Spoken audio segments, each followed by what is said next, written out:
ito si Manny Pacquiao napag-ahalatang nagiging trapo na. Sinabihan ko nga si Johnny, ikaw, wag mong ididikit sa pangalan ko yan.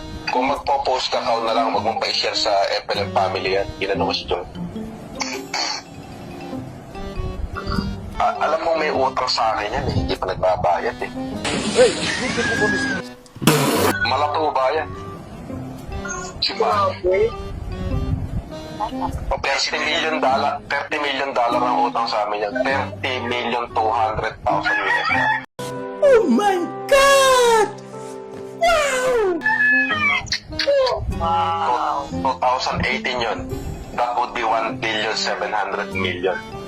Come on, man. Ano ng tinapay? Laki. Consistent of what po yun?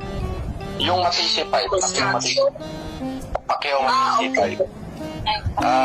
Pinromote niya mag-isa na nangutang siya sa amin. Komplet, nakademanda yan. Lalapasan na nga ng warrant yan eh. Ginamit niya yung pagkas senador eh. Ayun. Alam ni Yama yan. Nakita ni Yama yan. A few moments later. Mode. Idol FLM, yung utang po, bayad na po ba? Nabayaran ako ni Bernard. Ewan ko si Bernard kung nasigil niya ng buo si ano.